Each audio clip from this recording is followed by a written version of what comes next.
when the founding father says Carolyn, when the founding father says Carolyn, what do we say? Carolyn. We say Carolyn. See, my friends, Carolyn Seepersad-Bachan is a beacon of consistency and continuity. And she must be applauded for her openness in pleading the case for democracy in coalition politics. If the People's Partnership is to speak as a united voice, then the constituent partners must be the architect of that united voice.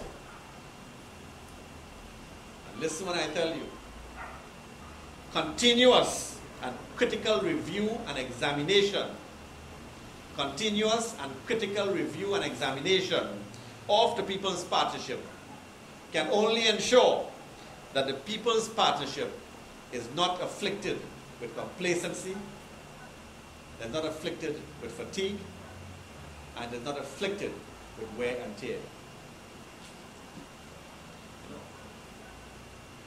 The last election was in 2010, but in 2011 we had the Congress of the People leadership election arising once more. And just before that election, I went to the constituency office of Mr. Winston Dookeran. And friends, I went there very expectant. But I must say to you, I left there a disappointed man. I left there a very disappointed man when I heard the news that Winston Dookeran had said he will make way for others to create a new path and take the COP forward into the future, 2011 and beyond. I have come to appreciate since then the statesmanship of Winston Dookeran.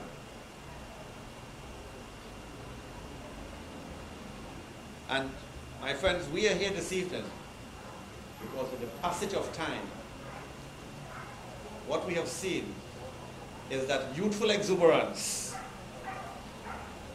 without content and capacity is merely vacuous ambition. We have seen that over the last 3 years.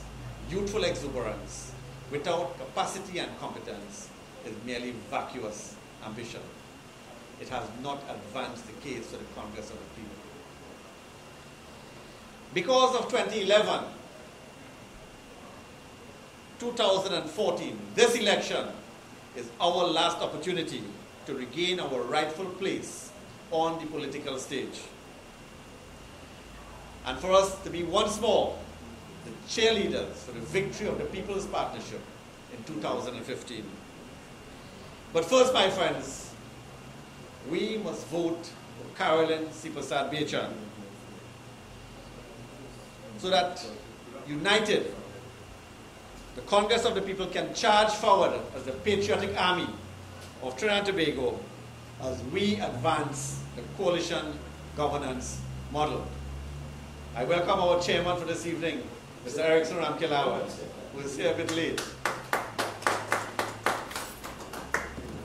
See, my friends, everyone has told us to vote Carolyn Seepersad-Bachan. And it's for you and I to ensure that on Sunday, the 29th of June, Carolyn Seepersad-Bachan is in the winner's enclosure. This is our race day. The journey which we started in 2010 is now a work in progress. It has been a journey which has been punctuated with challenges and achievements. We all know that. It is a journey which has tested our resilience and our resourcefulness in the Congress of the People. A journey which has tested our tolerance and our goodwill. And I know that at times the members of the Congress of the People wanted to hear the Congress of the People espousing our philosophy and ideology more and promoting and practicing that ideology and philosophy. I know that there were times when our members complained that we were not engaging our partners in ways that were more meaningful to achieve equity amongst the partners. And in that regard, my friends, we in the Congress have demonstrated patience. We have demonstrated patience like Job of biblical fame. We have played our part. And you all were around in 1986. We have played our part to ensure that the People's Partnership does not suffer the same fate as the NAR. See, I firmly believe that the NAR was an excellent government. It was a government that deserved a second term, but they did not get that second term. Ask yourself why. And the answer is simple. It is because the partners in the NAR failed themselves. We in the Congress must ensure that we do not fail ourselves, because in failing ourselves, we will fail our children, we will fail our grandchildren, and by extension, my friend, we will fail the whole of Trinidad and Tobago. We cannot afford to fail ourselves.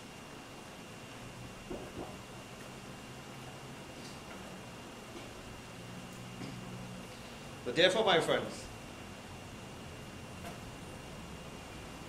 as we march forward, I say to you, when you exercise your franchise in our elections on Sunday, you exercise that franchise in favor of Carolyn Seepersad-Bachan. You see, Carolyn has publicly advanced and repeated her commitment to the politics of pluralism and has indicated that designing and fashioning the organizational instruments for the functioning of the operation of the People's Partnership must be our singular priority, because it is the imperative for the permanency and the longevity of the People's Partnership. Basically, my friends, we have to ensure we design an organizational structure for the partnership to operate as a political vehicle on its own, separate and apart from the individual and distinct identity of each of its constituent partners. We do not have that structure in place now. Hence the reason why we are having so many problems in the partnership. Carolyn has been consistently arguing for dialogue and discussions as a vehicle for promoting the well-being and longevity of the People's Partnership. And tonight, my friends, tonight I call upon the media, and we are glad and happy to have them here with us. I call upon the media to engage in a healthy discussion of coalition politics. They must do so as a public service to the peoples of our rainbow country, because there is no turning back of the train which Winston Dookeran and the Congress of the People set in motion in 2006. There is no turning back on coalition politics. Therefore, now is the time for you and I, my friends, to demonstrate tenacity and fortitude, and for us to ensure that in 2015, we produce a stage that is greater than our 2007 production. That, my friends, must be our promise to the Congress of the People. That must be our gift to Trinidad and Tobago. We, my friends, we must answer the cry. We in the Congress must answer the cry of that exploding but grievous third constituency. That constituency which is yearning for the politics of nationhood and the politics of patriotism. And I tell you tonight with some level of confidence that the politics of patriotism is in the departure lounge. We, the citizens of Trinidad and Tobago, and we in the Congress must ensure that that flight takes off. We have to get rid of tribal politics in this country. Because I tell you as well that tribal politics is the bedrock of corruption in this society.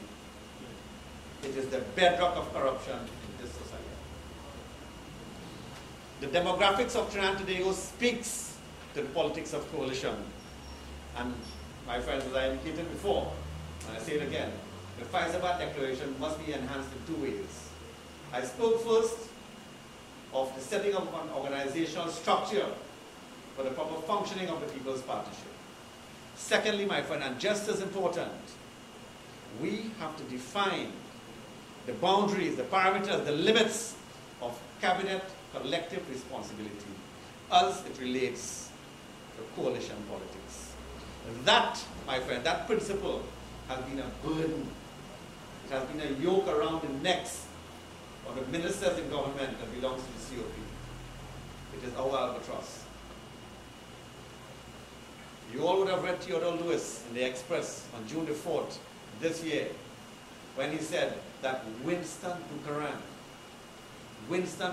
was the key to the victory of the People's Partnership in 2010. And he further went on to credit the members of the Congress of the People for bringing home the marginal seats. My friends, in 2015, we must ensure that we achieve that and more, and that must be our boast. But how will that happen?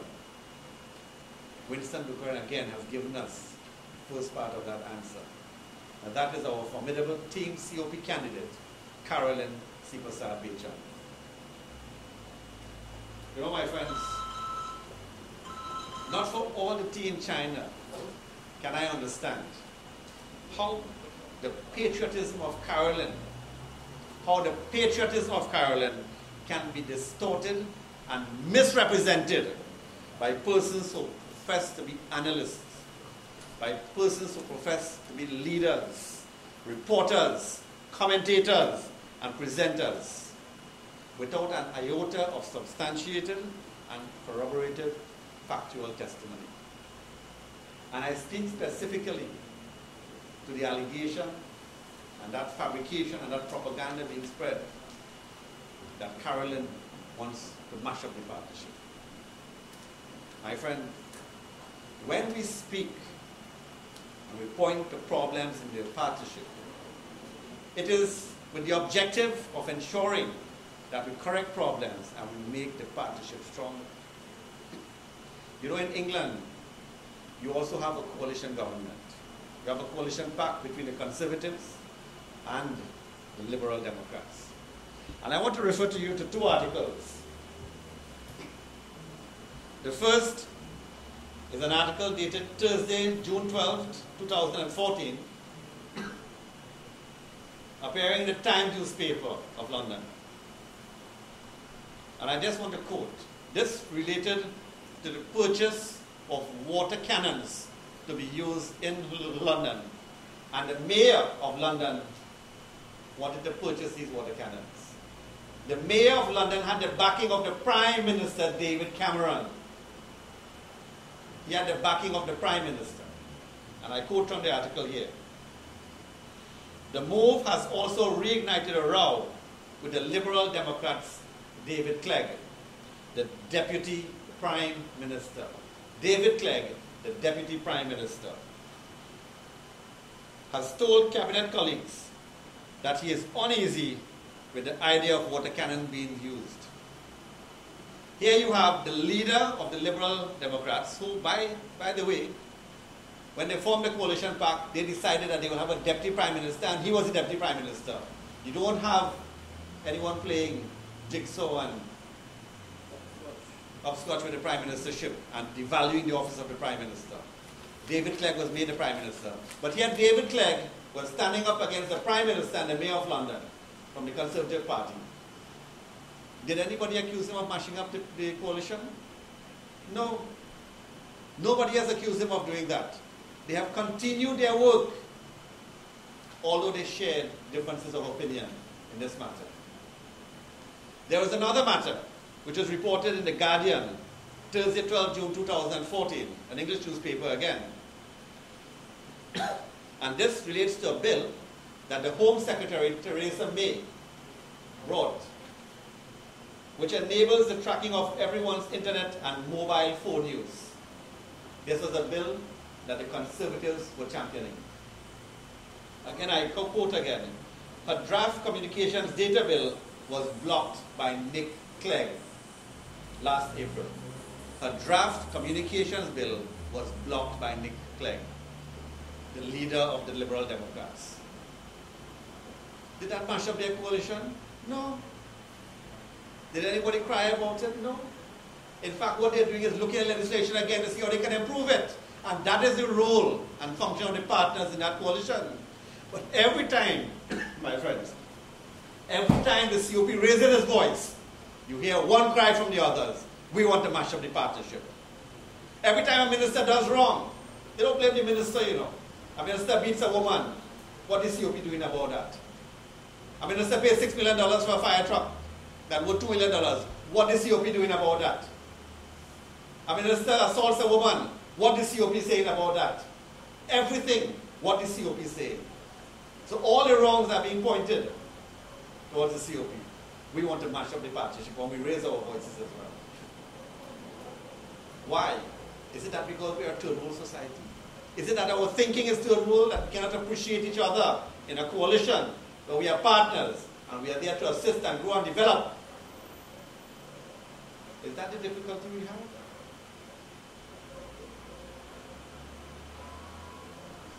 My friends, you will recall that in 2007, the name Congress of the People was on everyone's lips in this country with contagious effect. Up until 2011, the Congress of the People was a vibrant political entity. When Winston Dookeran handed it over to us, we had 6 members in cabinet, in government, sorry. We had 25 councillors. The party was vibrant. We won a good part. What has happened after the election of the leader since 2011? I ask you tonight, has the base of the COP expanded? Has it? Have we increased the numbers? Have we stood still? Or have we lost support? Have we impacted on governance in the manner which you and I expected it? You know, before we were voted into government, and charging us, telling us, you all are the UNCP team. People ask me sometimes, do you all have a twin brother or twin sister? Are you joined at the hips with some people that you cannot separate? Cannot show your individual identity and purpose and objects?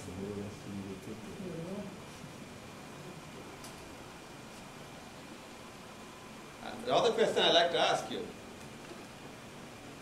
is the voice of the Congress of the People as recognizable as you and I know it to be? Or my friends, has that voice withered away because leadership has given way to showmanship? Because leadership has given way to showmanship. You see, all these questions I've asked, and there are many, many more that we can ask. All these questions makes your vote critical on June 29th. And on that day, my friends, you only have one choice. Because your love for Trinidad Tobago compels your vote for Carolyn Seepersad-Bachan. You see, this election on June 29th, this election is about regaining, it is about retaining and preserving the identity of the Congress of the People as a distinct and separate political party. And that goal is only recognizable and realizable with Carolyn Seepersad-Bachan. The rebuilding of the Congress of the People, and I'm telling you, we have to rebuild. And you have to ask yourself why you have to rebuild. You only rebuild when something is damaged, when it's broken down. And I've heard the present leader saying, we have to rebuild. I've heard deputy political saying, we have to rebuild. They are also admitting that they have destroyed it to a certain extent. Our membership has gone to sleep. We have to awaken them. But that task of rebuilding, that is our immediate task. But we must treat that task as a labor of love. We can do it. And my friends, we must do it for Trinidad and Tobago. And my friends, I've explained to you why. I've explained to you the numbers with respect to previous elections. With the Congress of the People, the partnership will be in government. Without the Congress of the People, the UNC is back in opposition. Like in 2010, according to Theodore Lewis, like in 2010, we must be the key to the victory of the People's Partnership again in 2015. And if we fail ourselves, my friends, if we fail ourselves, we'll be failing our children, we'll be failing our grandchildren, we'll be failing our friends, our neighbors, we'll be failing the whole of Trinidad and Tobago. And if we fail Trinidad and Tobago, my friends, history will be unkind to us. History will not treat us kindly. I dare say history will be brutish to us. And you have already seen it. Everything that goes wrong, they point their fingers at the COP. What are you all doing about it? See, those who wish to re-establish a tribal forum and servitude in their quest and hunger for political office, those people who choose to do so must remember the refrain. They must remember this refrain. As you win, as you win, so shall you serve. Think about it, my friends. As you win, so shall you serve. And my friends, the Congress of the People, I say to you tonight proudly, is indivisible and is the political vehicle that is ideally suited and designed to deliver our political freedom. My friends, as we begin to march to Whitehall once again, our first stop is the election of Carolyn Seepersad-Bachan as political leader of the Congress of the People. Thereafter, our second stop is the corridors of governance. My friends, you and I know that second time around, victory is sweeter. The second time around, victory is sweeter.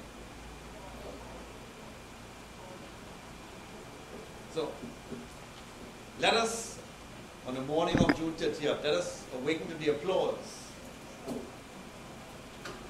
The applause that the white of the Congress of the People is necessary. That the white of the Congress of the People is critical.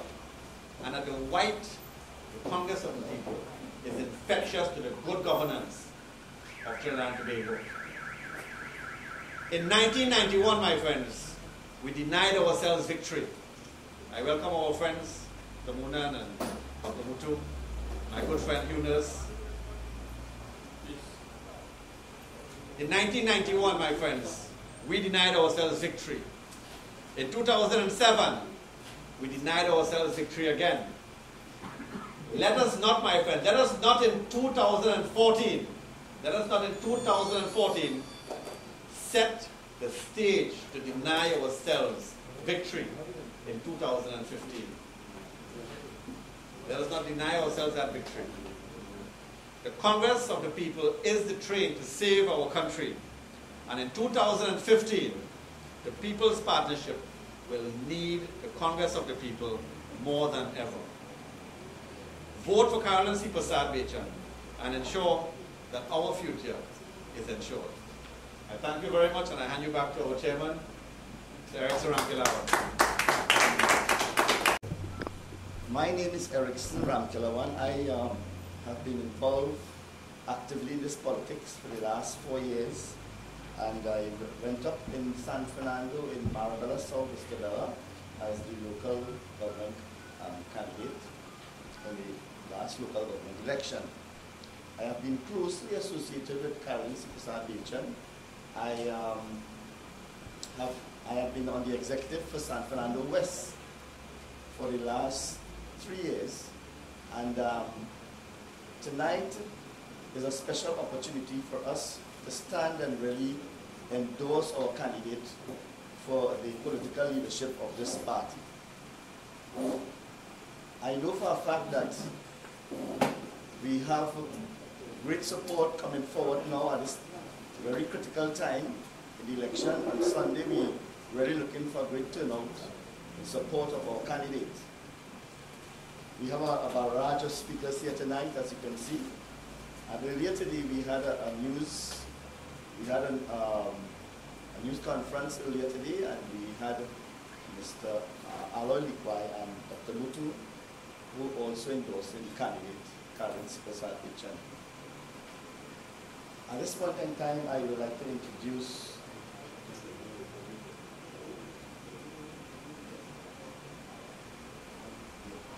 I would like to introduce Kevin, who is our alderman in San Fernando for the COP, and who has been the election agent for Carolyn Seepersad-Bachan for this internal elections. I want you to put your hands together and welcome him as he makes his contribution. Thank you very much, Mr. Chairman. The founding leader of the Congress of the People, MP for Tunapuna, Minister of Foreign Affairs, the Honorable Winston Dookeran, former Mayor of San Fernando, Dr. Ramesh Mutu. Ladies and gentlemen, as I stand here today, I see many faces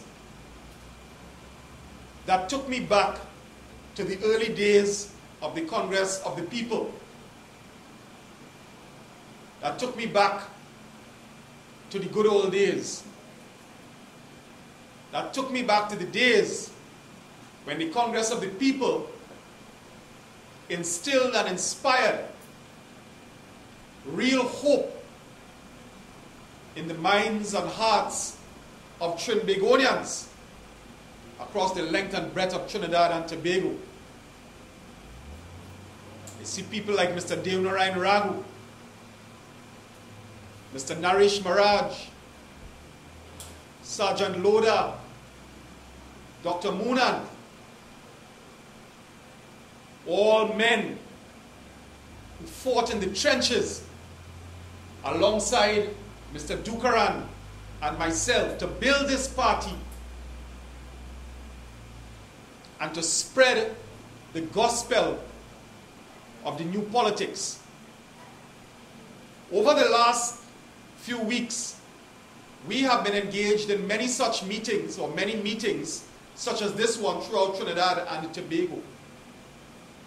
And as I've gone around Trinidad at these meetings, I have seen many faces like these who I recognize, but who I haven't seen for a very long time.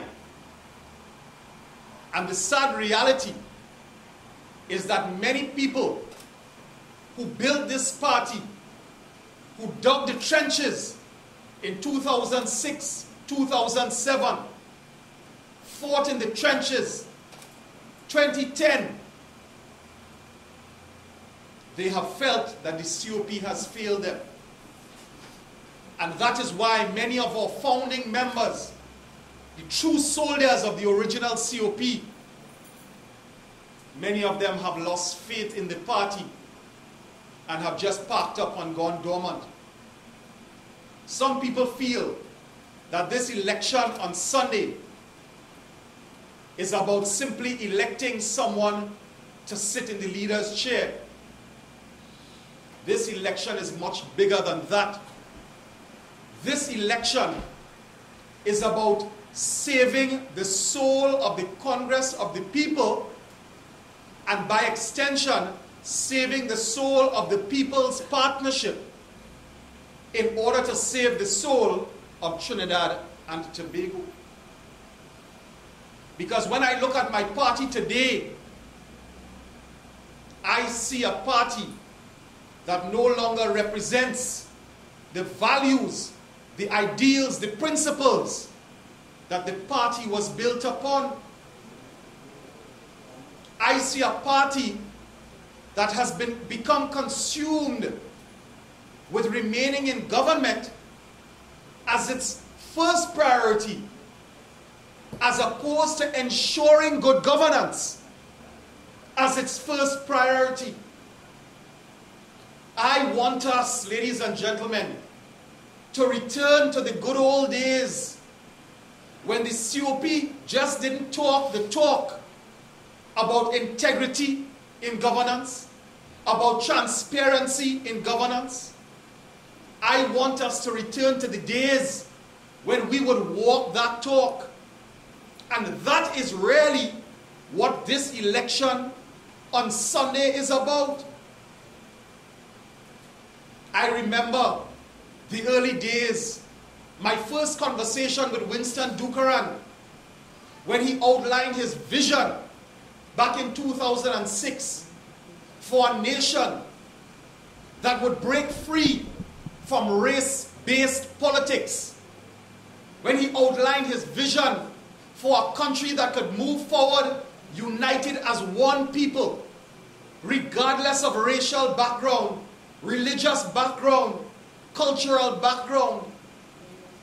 Back then, I had the hope that we could do it. And today, I still have that hope. But it is a Herculean task before us to accomplish that, which is why we need your full support.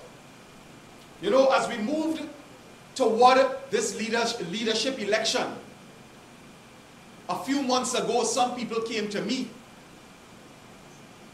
and some of them even suggested that I should run for political leader of the COP, because they felt that the COP needed rejuvenation. The COP needed to be awakened from its deep slumber. But in my view, whoever was to lead the COP mustn't just be someone who could rejuvenate the party, but it must be someone who had a proven track record in the politics of Trinidad and Tobago, which I didn't have because of my youth. When Winston Dookeran became leader of this party, he had under his belt decades of toiling in the political vineyard. So he earned the right to be the leader of a party like the Congress of the People. So to me, when I look at this party and I seek to determine who should have the privilege, because that is what it is, a privilege of leading the party, I want to know that the leader is someone who has paid his or her dues in the political vineyards out there. And I want to take you back to 2006. 2006 was when the rift developed between Mr. Dookeran and Mr. Pandey. And at that time, many people chose to support Mr. Dookeran in his quest, in his vision, in his movement. And who was one of those people from the very start, from the very inception? I'm not talking about a week before nomination day, 2007, when the COP was riding the crest of the wave, you know. I am talking about the early, hardest days of building this party. Carolyn Seepersad-Bachan, at that time, was a UNC senator, an opposition senator. And from the very start, Carolyn Seepersad-Bachan publicly declared her support for Winston Dookeran and the movement that he had initiated. And surely Carolyn must have known, she must have known that when she did that, her days as a senator were numbered. She must have known that.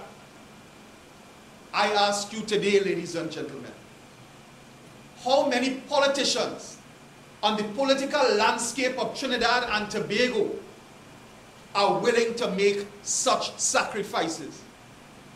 How many of them are willing to give up the status symbol, the ultimate status symbol, the black Prado? How many of them are willing to give up that MP sticker hanging from their rearview mirror, the priority bus route pass leaning up against the front windshield? How many of them are willing to sacrifice that? How many of them are willing to sacrifice that for their ideals and for the betterment of their country?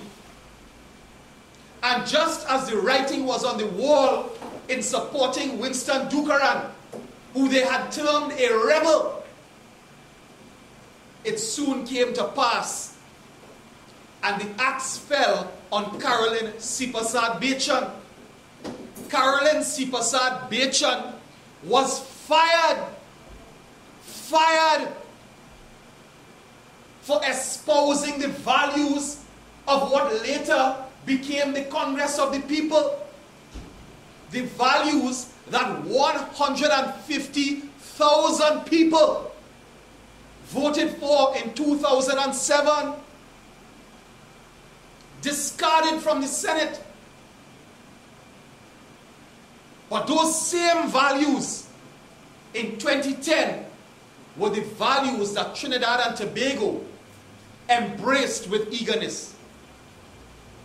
And in 2006, when she sided with Winston Dookeran, she, like him, was branded a troublemaker, want to mash up the party. She, like him, was branded a rebel with malicious intent. But she stood for what she believed in, regardless of the personal loss that was to follow, regardless of the abuse that was to follow. So when I look at my party today, the party that I helped to build and stood by between then and now, when so many have left and gone elsewhere, I want somebody to lead this party with that proven track record. Because this party is under threat. I say to you tonight, this party is under threat, not just from without, but from within as well. And the threat from within is oftentimes more dangerous than that from without.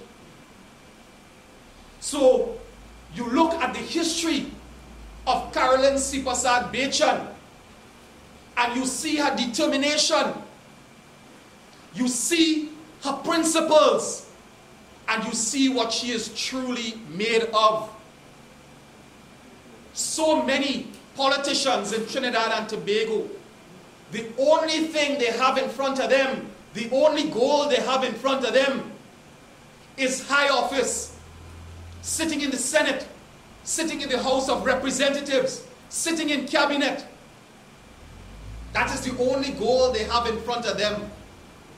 How many of them are willing to look higher? How many of them are willing to look taller at the welfare of Trinidad and Tobago? And that is why, ladies and gentlemen, when I look at the candidates, I have no hesitation in supporting the candidate that stood for the founding values of the Congress of the People. That candidate being Carolyn Seepersad-Bachan. So, ladies and gentlemen, they say Carolyn wants to mash up the party. They say Carolyn wants to break up the coalition. Yes?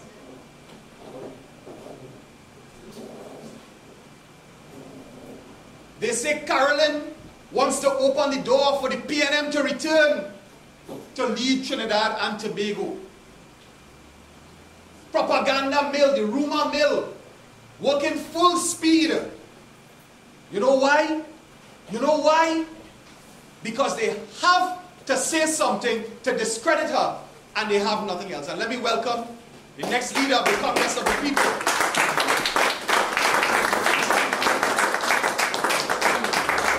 And you hear them calling in, Carolyn, don't like the Prime Minister, want to mash up the party, mash up the coalition, troublemaker.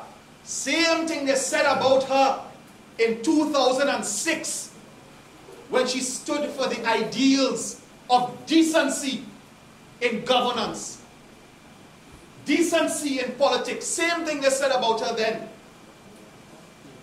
But just as I told you, judge her on her record from 2006 to now, I say to you, judge her on her record whilst in cabinet.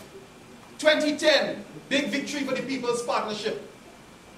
Carolyn Seepersad-Bachan appointed Minister of Energy, one of the highest ministries in the government. And we all know that that was the ideal ministry for her. Having been chairman of NP, her expertise was in the field of energy. But sometime thereafter, Carolyn was reassigned.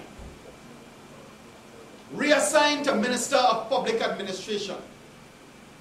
And we all know how hurt she was by that, how disappointed she was by that. But I ask you, what did Carolyn Seepersad-Bachan do? Did she mash up the party? Did she mash up the partnership? So many people in her position would say, what?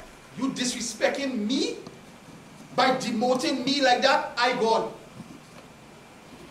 She could have gone to work in the private sector, gotten a job, BP or BG, one of these big multinational energy corporations, making $100,000 a month in the private sector. Did she do that? She accepted what was given to her, and she put her best foot forward. She put her shoulder to the wheel and remained steadfast in her support of the People's Partnership. And when that happened, ladies and gentlemen, I couldn't help but remember 2007, when everybody thought that Mr. Pandey was going to hand over the reins of leadership to Mrs. Kamla Persad-Bissessar. And he didn't. Remember that? No woman, no cry. Mrs. Persad-Bissessar, disappointed. Many people disappointed. But she didn't waver. She didn't abandon her party. She stood firm, loyal to her party. And just as Mrs. Persad-Bissessar did that, so too, when Carolyn Seepersad-Bachan was reassigned, she did the same. So I ask you, those who spread the vicious lies, the vicious rumors, the vicious propaganda that she's not a team player, ready to mash up the partnership, show me the evidence. Show me the evidence. As a lawyer, I call for the evidence. Because you know what? I'll tell you, the cheapest commodity on the planet is talk. Talk is the cheapest commodity on the planet. And talk is something that politicians have an endless supply of. So ladies and gentlemen, when you go to the polls on Sunday, remember, it is not just about electing somebody. It is about standing up for the values that the COP was built upon. I urge you, let us return to the original COP. The original COP. The original COP that Dookeran Raghu helped to build and Naresh Maharaj helped to build. People in your own community who recognize the importance of what we were seeking to do for Trinidad and Tobago. And it pains me to know that at one time Trinidad and Tobago considered this party with such admiration and respect. Even if they didn't actually support the COP, they considered us with respect. But today, they laugh at us and dismiss us as a joke. COP dead. COP irrelevant. COP waste of time.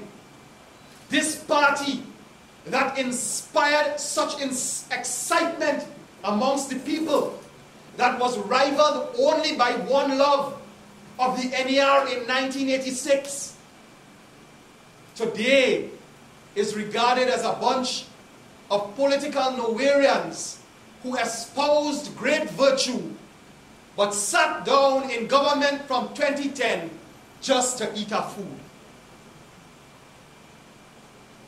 Well, I tell you tonight, this may be a continuation for me of my political career, or it may be an abrupt end for me in my political career, depending on the results of the elections on Sunday.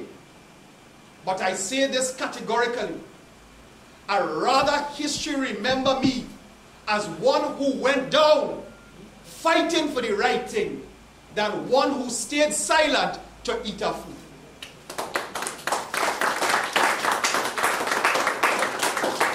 I want that to be my legacy. One who stood up for the right thing regardless of the question, regardless of the consequences. And that is why I proudly declare my support for Carolyn Seepersad-Bachan. Why is it Winston Dookeran has come out again, yet again, and put himself in the firing line? We all thought after Prakar succeeded him, was in the twilight of his political career, to rock in the political hammock in the twilight of his political career. But Winston Dookeran stood, saw what was happening, said enough was enough, and decided to get up, put back on his political armor, and come back out to fight the enemies of the founding principles of the Congress Agreement. So when you go to the polls on Sunday, remember the COP at the beginning. Remember what we stood for. Remember the people who respected us and who placed their hope and confidence in us. 150,000 in 2007. And ask yourself, have we given to them what we deserve, what they deserve, or have we failed them? And if you answer the latter, that we have failed them, then we should all hang our heads in shame. Because the worst thing that you can do is mama-guy somebody to like you, to trust you, to believe in you, to hope in you, and then betray that trust and belief that they have reposed. That is the worst thing that any human being could do. It's better you had lied to them or admitted to them from the start that you really can't make any change, you really don't want to make any change. But to put them up on a tree with high expectations and then pull that power saw and saw it down is a crime against humanity. So ladies and gentlemen, come this Sunday, don't just vote Carolyn, because when you vote Carolyn, you're voting a team of people. You're voting Winston Dookeran, you're voting Kevin Rathiram, you're voting Mahendra Daniram, but most importantly, you vote for the ideals and the principles of the original COP. Vote Carolyn. Thank you. From his heart tonight. A man as young as he is, has been in the politics from the very inception of this party. And tonight, without script, he gave us the reasons why. And I think tonight, if you have a heart, you realize that it's a group of people here who really want to see the COP move on in its original form. And that's why we come here to endorse our candidate. We will move on to our next speaker, and the speaker needs no introduction. Because Dr. Ramshpatu is a father in the politics of Trinidad. In San Fernando, he was the mayor, the first mayor that brought us from into the city status of San Fernando.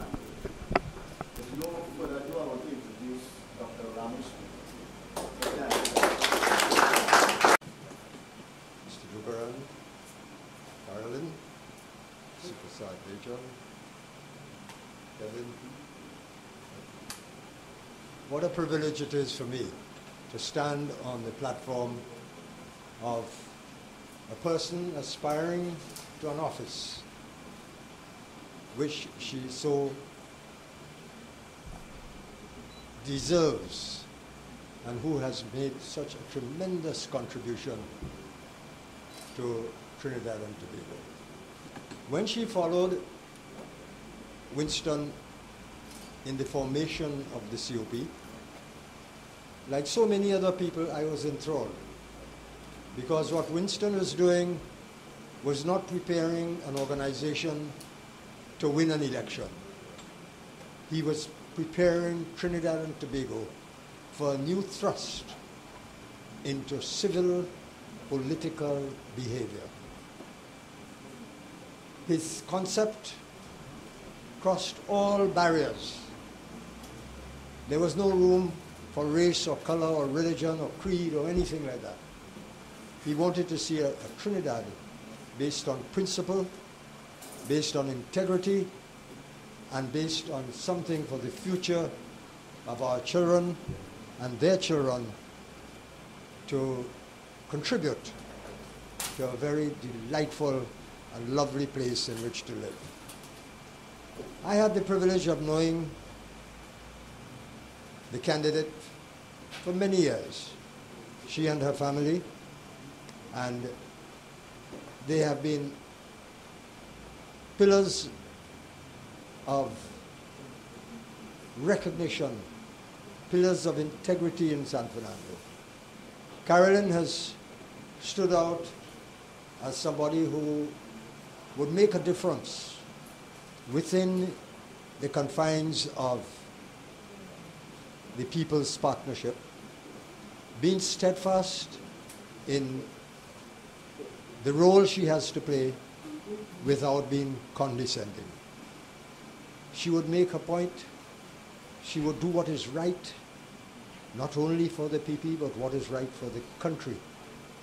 And it is a pity that we had lost some of that in the last 4 years. I feel confident that this charming, lovely, delightful lady would do justice not only to the People's Partnership, not only to the COP, but to Trinidad and Tobago. I do feel very privileged to have the opportunity to say these few words on her behalf and urge you to look back to the years 2006, 2007, look back at our founding father, Mr. Winston Dookeran, and look back at the ideals that he had portrayed, the ideals that he had envisaged that would change the face of Trinidad and Tobago and bring a new awakening for the future. I add my own urging of you to come out and vote, bring your friends, bring your families, make sure that they go on Sunday and support her leadership, because like Mr. Dookeran, standing down because he felt he had had his role to play, I feel, and I'm sure a lot of you feel, that Prakash Ramida has had his role to play. And it is time that he should step aside and allow someone with integrity, someone with a commitment to the future of decency to take the reins and lead us forward. Thank you very much. Look forward to your support on Sunday.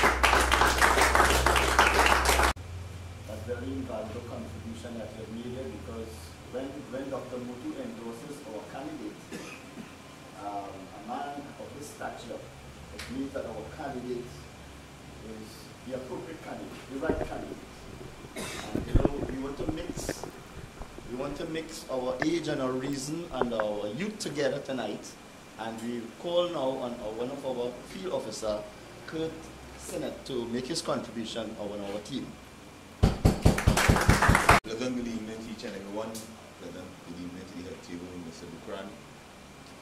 Ladies and gentlemen, it gives me great pleasure to take time off from my busy schedule to come here this evening to continue to endorse my beloved leader, who I consider present now, Ms. Carolyn Seepersad-Bachan. Carolyn, I only have 2 minutes here. I will not be long at all. But Carolyn is a young lady, I would say, that inspire a lot of youths.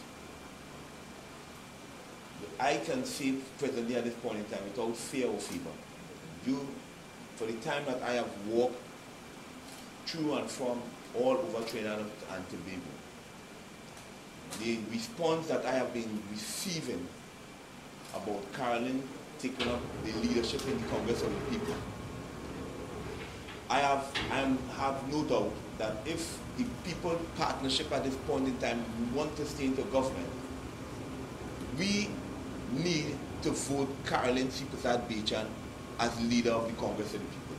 I have no doubt about that. We have had a leader by, as you all know, Mr. Ramadan, who had served his time. He had faced 3 elections, and we all know, if as the Congress of the People, we speak about values and certain structure that we speak about. I honestly believe that our beloved brother Prakash Ramana should have done the needful thing and stepped down after facing 3 elections, taking the Congress of the People into 3 elections, and we lost. We had how many councillors? We had 25 councillors. Presently, we only have 2. What that says to me, to be honest with you all, is that our beloved leader at this present time, Mr. Prakash Ramana, he is not really and truly that attractive at this present time because of certain political decisions that he may have made. And I honestly believe that he has moved away from the founding principle that our beloved father, Mr. Dookeran, had laid. And as time goes on, I recognize that the Congress of the People, they are a people that is yearning and groaning for good governance in this country. They are a people that will move away. If they need a PNM, they need a UNC. They are seeking good governance in this country. And as time goes on, I recognize that this group have grown. This group have grown. And this group at this present time is calling for good leadership. And under the wisdom, because at one time I came to Mr. Dookeran and I told Mr. Dookeran we need to take control back of this party, because at the end of the day, the party is going down, is hemorrhaging a lot. But under the wisdom, but due to the wisdom that Mr. Dookeran possesses, he has seen it fit that we rally around Carolyn, who possess 3 C's: courageous, consistent, and committed to the Congress of the People. And I have no doubt that Ms. Carolyn Seepersad-Bachan is going to make the Congress of the People and Trinidad and Tobago feel proud.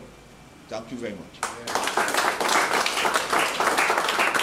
Thank you very much. Tonight we have so much speakers that we don't want to go too long, but we want to make sure that we hear our minister and our founding father. Just before they come on, we want to call on Mr. Hunas, one of our field officers, to make his contribution and to endorse our candidate. Put your hands together for Mr. Hunas. Dookeran, incoming leader, all of that observed. You know, we have come to this juncture.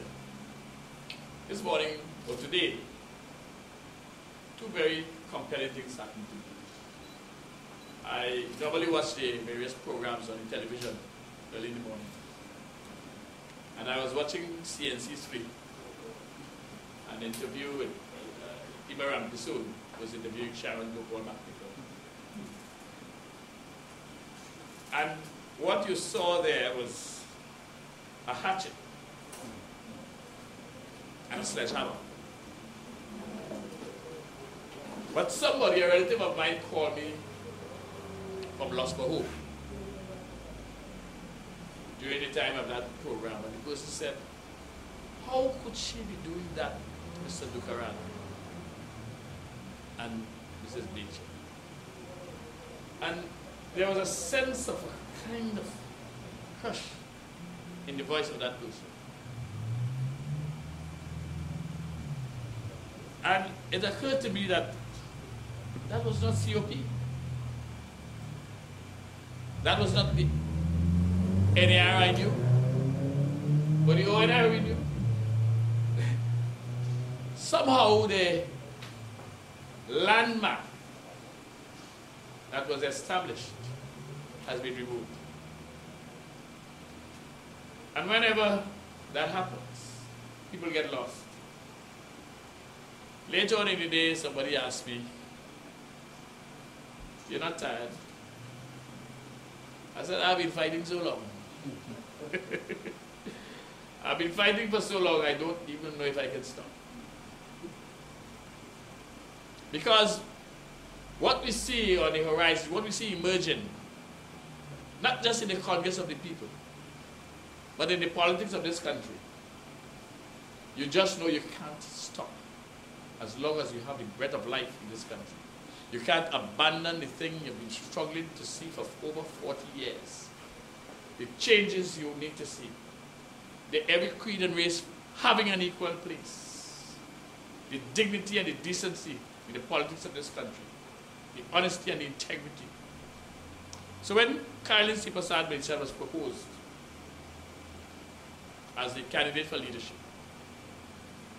I stopped and took a good look. And I said yes. I said yes because I recognized that Mr. Dookeran said something in the press conference we had on Monday, that she cannot be bought. That her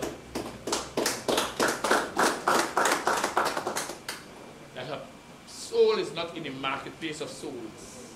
You see, there's a place called the marketplace of souls. And you have three types who operate here. You have the corrupt, corruptor, and the corruptible. And some people rent their souls, some lease theirs, and some sell theirs. But she's not there. And that's what sets her apart. So I'm proud to stand tonight, and I want to urge all of you. Sometimes we feel tired, but let's push one last time to get the politics right. Have a good night. He gives me courage because he has been in the battle for many, many years. And he said something very profound. You don't give up. Because if you give up, whatever you fight for in so many years, you might just end up losing it. Very profound.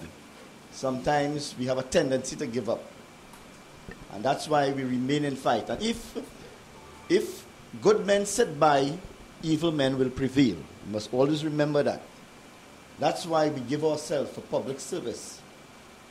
And tonight we really want to thank God for the right type of people coming forward in this internal election. And we want to say special thanks because Carolyn has given herself.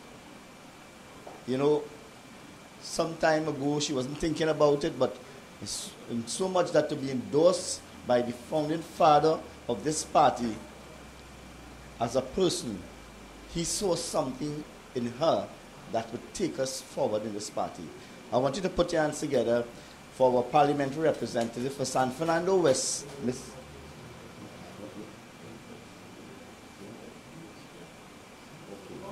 Okay, we want to change the order here now because. All right. Well, we wanted the founding father to have the climax of this evening, but we are asking Carolyn to come on now and to really encourage us because she has been on the campaign trail for a few weeks now, and her activities are peaking and are very high now. And put your hands together for our representative for political leadership for the COP, Mrs. Carolyn Seepersad-Bachan. For that kind introduction. And it's a pleasure being here this evening and seeing so many familiar faces of the COP. That has been very heartening for us as we've moved around into these small cottage meetings all over. And I think, you know, when Kurt was speaking earlier, I want to thank Kurt Kurt and this morning for us going to Tobago, Wendell Eversley. We went there about 4:45 this morning. We went on the Channel 5. And it was interesting that when we went on that, on that station and when we came back to the airport, how many people were stopping us on the way. You see, someone was saying here, Mr. Dookeran was just saying to me that, when we look at what is happening here, and I don't want to criticize, I am not here to criticize Mr. Prakash Ramadar. I'm here to debate the issues. And of course, his style of leadership, what he sees in leadership for the Congress of the People will be different from what I see. And what is very interesting to me is that over these last 2 weeks, we have only started this campaign, about 2 weeks ago. So we have not had a very long campaign at all. And what I have seen developed in this campaign team is indeed impressive. It tells me when I listen to the speakers, Mahindra, I have to give you a joke after, but no one would have expected that you would come back with so much passion after someone when I've been trying to energize and encourage him and call him in Miami. Mahindra, where are you? Why are you not in a COP meeting? Come. I had to be encouraging Kevin at one time, but then Kevin came in now as an older man, started helping us with the drafting of the Constitution. Eric, so many people in this COP stayed away over the last 3 years. And as much as you tried, the passion was there. But what I'm seeing now, this passion that is coming out, tells me, yes, that you still are all committed to what we believed about the COP. And therefore, the COP ideal is alive, and we should thank God for that today. All of us believe in it. Today, I want to start off by what I said last night in the debate when I ended the debate. And that is, the COP was always about collective leadership. We never believed in a maximum leader. And this is not about Carolyn changing the world or Carolyn changing Trinidad and Tobago. Because Carolyn will not do it on her own. Carolyn has to do it together with you.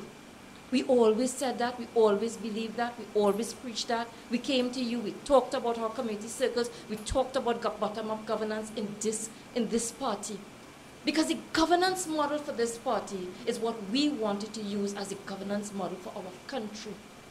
We said and we always knew the COP was a movement. And we wanted to grow this movement. We have had our ups and downs. And we will continue to have our ups and downs. The last 3 years, we have had more downs than ups. We've had some ups, but we've had more downs. And that has set us back. But not because we have stumbled while we are climbing, does it mean we will give up the climb. We cannot give up that climb. There are many of us who believe that this is one way for Trinidad and Tobago to move forward. The COP is important. What the COP represents. It is important for that COP to be in the political landscape of Trinidad and Tobago.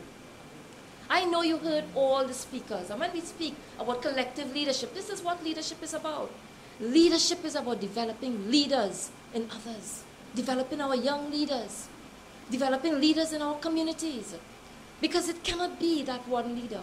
And we never practiced maximum leader. And in fact, Mr. Dookeran will recall when we left the UNC, it was because of that role of maximum leadership that was stifling the party, stifling its growth, its expansion, stifling from the bottom up, the people who wanted to participate. Let me say, as a Minister of Public Administration, because I see a lot of that coming up recently, all of a sudden, but that's usual. It's politics and politics at play. But I have listened to public officers. When I went into Ministry of Public Admin, yes, it was a surprise to me. I didn't know what I was going to do with the ministry. And then we settled down and we started the transformation program. I was very much enthused by the very public officers who want to be able to produce. They want the opportunity, they want the guidance. They want the systems to change. Similarly, as we launch our programs going forward, Gold to Diamond, Diamond certification, it was amazing how many citizens are not prepared anymore to just come and tell you how good that service is and how bad that service is. That's what we thought we were going to hear.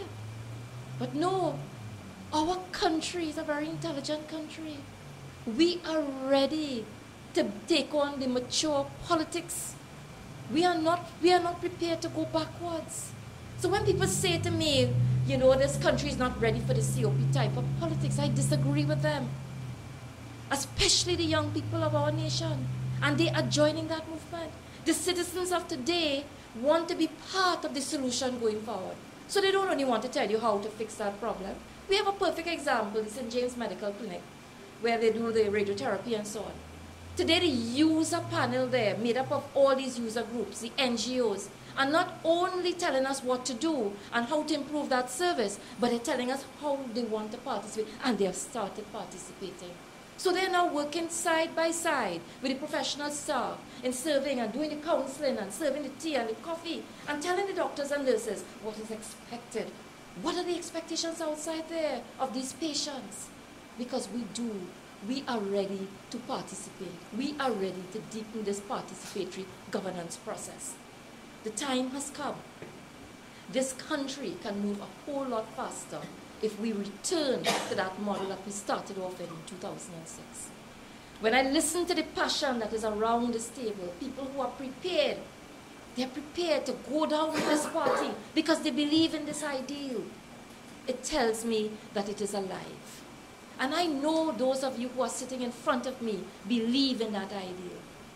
I say many times, maybe not all of us will benefit from it today, but we know our children will, and our children's children will benefit. I say here today, when Mr. Dookeran had called me, I had said I was not going to participate in this race. I had decided, because we didn't want the type of internal fighting 1 year before the election. I heard all the stories, we shouldn't change, we must remain stable and so on. And then Mr. Dookeran called me. He says, I don't believe in recycled politicians. And Mr. Dookeran said so that he's not going to go back, but he's prepared to come back in and assist. And then he says, Mr. Dookeran, well, let's try someone else. He says, no, you are the one. You are the one. You understand the philosophy of the party. I remember him saying that to me. But one of the things that struck a chord in me was when he said, are we prepared to allow this to go? Are we prepared to allow this to go down? And when we do, what would we say afterwards? What would we say after 2015 when the COP is no more? Do we have time to develop that again? And one of the issues there is that when I look back at the own history and you see what has happened from the NER days to today, it took us, about 15 years between the NER, we started off ONR, the passion, the belief, the few nurses and so on involved in that movement as well. It went into and what is interesting is every time there's that call to that coalition, to the joining, there is a rallying call. People respond and they come forward. So we don't see 1 and 1 plus equal to 2. We see 1 and 1 making sometimes 10 and 11. We got 33-3. But I always say that what may have happened then is if we look at the leadership within the NER, with all due respect to all those who were there, was it because we did not understand the leadership skills we needed then to keep the people together, the interest groups together, the parties together, the identities together? Is it because we lacked that skill at that point in time? And because we adhered so much to the Westminster model that we had to treat it like a monolithic party? We disregarded the interest groups that came to form that coalition at that time. After that, the call came, COP, 2006. How many years after are we talking about? Almost about what?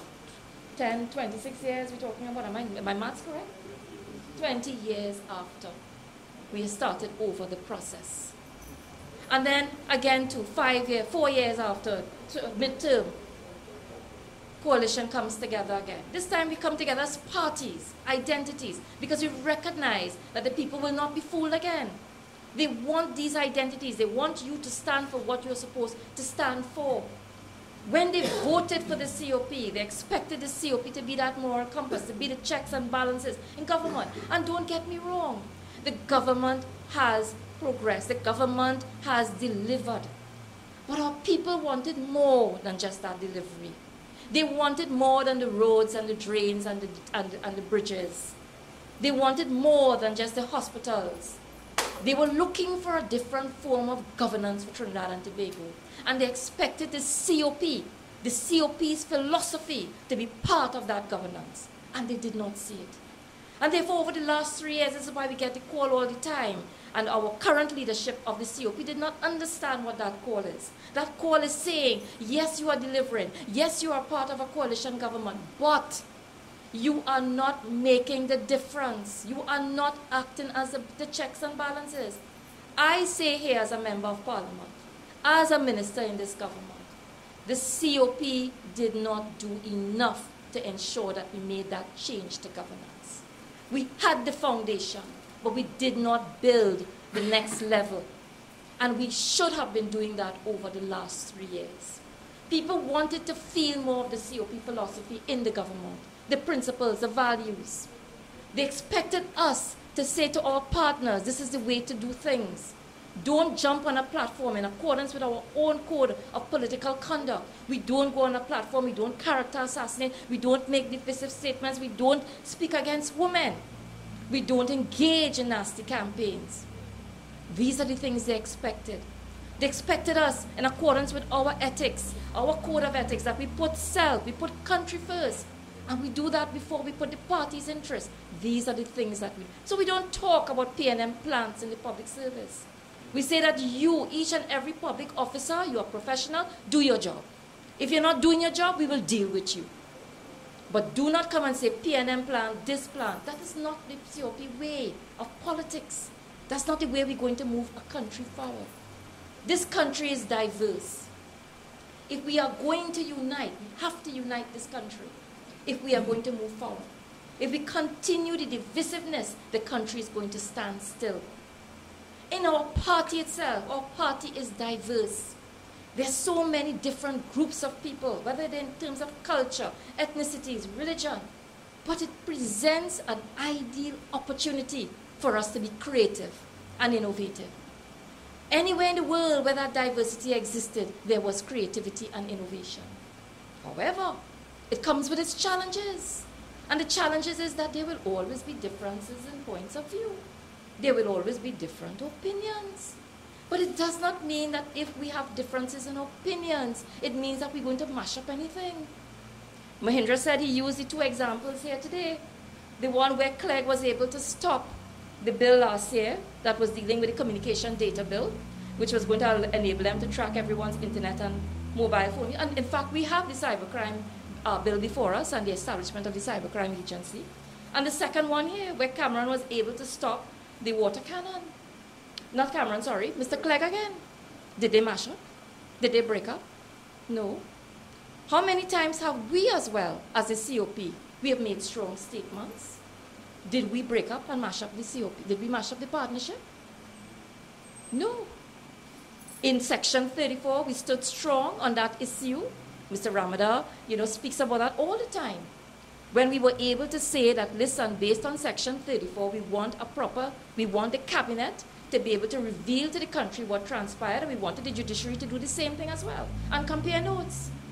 And that happened, and we were able to determine where the culpability lied. And there was action taken by the Prime Minister. When the Jack Warner issue came up, we said that we believe that once they were in accordance with our own principles, that once there were these findings, then the person ought to step down from the cabinet. Mr. Warner, she took our advice. We put out a press release that day. I remember Dr. Ali was there drafting the press release in our meeting with Mr. Ramada, myself, Nicole Dyer as the vice chair, and the other 3 deputy political leaders. And we sat there that Saturday and we drafted that, and everybody was saying, oh gosh, be careful, afraid. We're going to mash up the government if we call for Mr. Warner to resign. Did the government mash up? Did we mash up the government? No, we did not.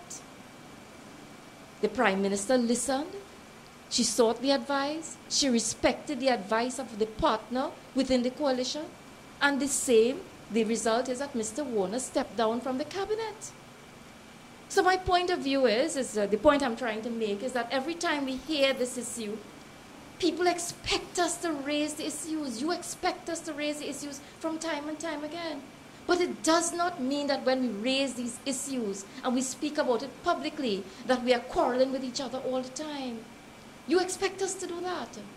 And all I'm saying is that I think what may have happened to us over the last 4 years is that when the Faizabad Accord was actually drafted, we never fleshed out the Faizabad Accord to ensure that we were able to put in that new terms of governance so the partners know how to speak to each other, the protocol that existed.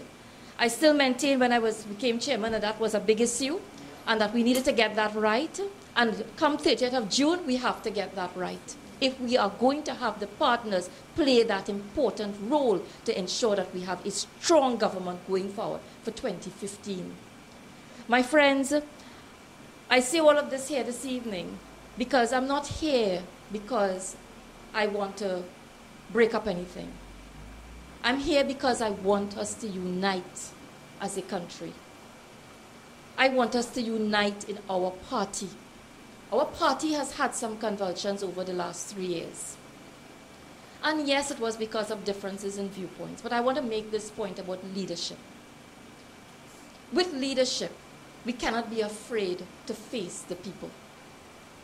And I think for too long, the leadership in the COP was afraid to face the membership and take the criticisms. When we started our Panchayat meetings, Kurt would remember and others, that when we went out there, many felt that there were so many harsh criticisms about the COP. But if you are a leader, you must be able to go out there and listen to those criticisms. Some of it will be destructive, some of it is constructive, but we need to listen. When we listen, then we can take our decisions. In fact, today, Kurt would remember that the Tobago people were telling us that about us, about COP. They remember those days, Mr. Dookeran. It was interesting how many of them right there in the airport came up to us and said, remembered when we came to Tobago in those days and had all these consultations about the development of Tobago and the role of agriculture, farming, the Cove Estate, the issues on internal self-governance for Tobago. When we spoke on all of those issues, we listened to the people before we drafted our policy positions. I mean, I heard Sharon Gopal McNichols, and I did have to deal with her issue because as the then deputy political leader of the Congress of the People, I coordinated the policies for the party. And the way we did those policies, there was no I in those policies and its formulation. None of those policies, there was ever an I in it. Because we carried on such widespread consultations with so many NGOs and CBOs and faith-based organizations. You will be surprised to know how much information we got from the faith-based organizations, how many solutions were formulated by them which found its way into the manifesto of 2007. Today, the 2010 manifesto which we came into government with was based a lot on the 2007 manifesto of the COP. So some of those things that we talk about, the laptops for students, Minister Winston would remember, Kama Maraj was the one who came up with that idea, and we discussed it at length with the education team, which comprised of people like Brother Michael Samuel, Nancy Bash. Where's Mr. Ramkisu? You remember those days? Yes, when you served on the education committee. And that was just a committee that had to get out there and talk to everybody else. Talk to principals and teachers and students. And that's how we came up with some of those rich policies. And that is because we felt this is governance from the bottom up. So there was no I. There was a lot of work that went on then. We know that there were many times that there were differences in viewpoints, but that's okay. We have to learn as leaders new skill sets to manage that diversity. How to manage the differences in opinions and get that consensus point. The art of compromise. And yes, I can compromise. We can compromise. We compromise to the point where it is in the interest of Trinidad and Tobago, the public interest. But we will not compromise to the point where we are violating and breaching our own philosophy, because I'll tell you why. Once you start breaching that philosophy, go back, you'll see it's a high correlation. You will not be seeking the interest of Trinidad and Tobago. It would be a self-serving interest somewhere in there. Whenever you start breaching the COP philosophy, its values, its principles, its code of conduct. And we have seen it just recently. It is because you start with a self-serving agenda. And that is not in the national interest. So we will compromise. We will compromise at every point in time, wherever we can serve our country better. We will not compromise where we will end up serving a self-serving agenda. And that is what the COP philosophy is all about. My friends, we are here today because we all believe that that ideal still exists and that it is possible. We all believe in the potential of Trinidad and Tobago. We all believe in the human capital of this nation. And believe me, there's tremendous potential there. What we need to do is to find new leadership styles that will allow us to unleash that potential, to ensure that we have that creativity among this very, very diverse country. And believe me, it can happen. But we must first start within our own political party. I believe if you want to represent the model of governance for your country, we have to start it within our party. And we need a new leadership style in this party. We need a leadership style that will ensure that at all points in time that we are committed to the philosophy of our party, to our ideals, to our vision, to our values and principles, to our code of political conduct, to our code of ethics. As the COP, a candidate here going forward as political leader, I want you to know I stand resolute where that is concerned. And believe me, every member who represents this party in public life must do the same. I will not waver where that is concerned, but I will always continue to compromise in the interest of our country. Where our partners are concerned, it is the COP who was the architect of coalition politics. We have a duty to make sure that this coalition government survives and it works. And we will continue to do so. It is time now to move our coalition politics to the next level, to move coalition governance to the next level, to move the COP to the next level. Mr. Dookeran and others, we thank them for laying the foundation, for putting down the foundation pillars. We now need to build the next floor of that house. We need to continue to believe that this movement can become probably the tallest political tree in this country. And when we do so, Trinidad and Tobago can take its place, its rightful place on that global stage. I thank you for being here this evening and sharing that passion with us. I thank the members of the team who have worked so hard over these last 2 weeks. Dr. Mutu, thank you. You know you've always been one that I look to. I call for advice from time to time. I listen. And I really want to thank all of them who have come out and said, you know, we believe once more. We have this passion. And, you know, I thank you for doing the same. Thank you, ladies and gentlemen.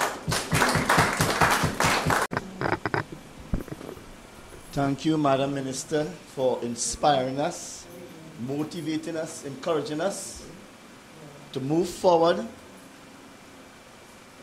with something that is brand new that will stimulate the membership of the COP.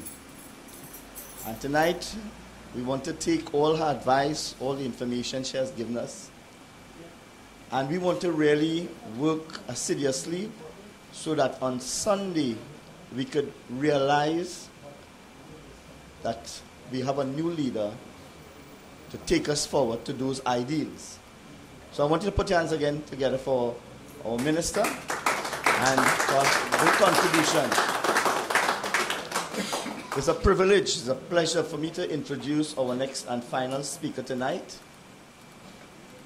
our founding father of the COP, Mr. Winston Dookeran, and who has now given us a new impetus to move forward by coming forward at this very critical stage of our development as a party.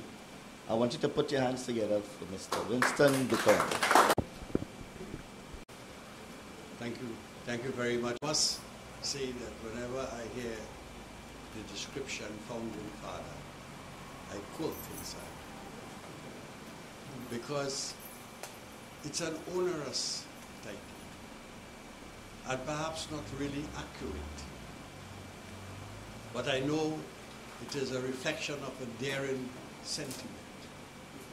But I thought I should say that first.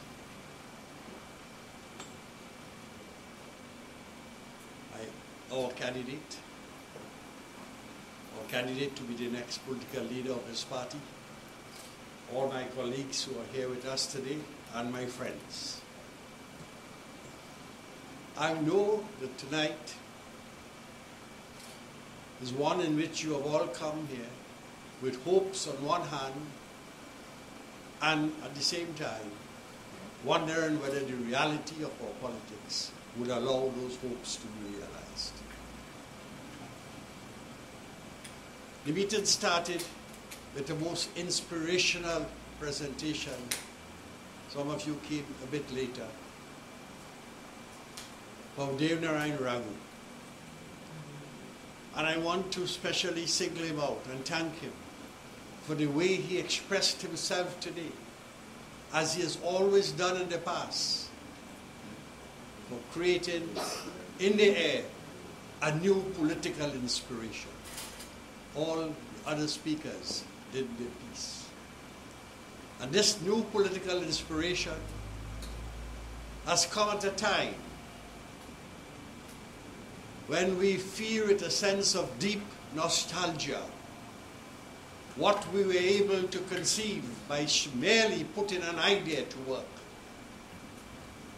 Many of you were there in Mid-Center Mall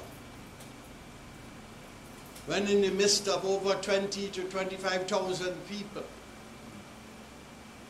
we called for a departure from the politics that has always imprisoned us since independence days.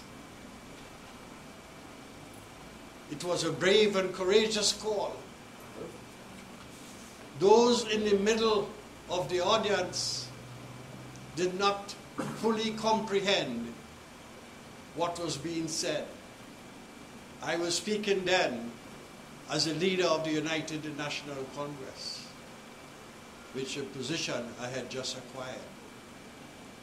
I knew that the party could not form the government if it did not change the way in which it was conducting its politics. That was the reason for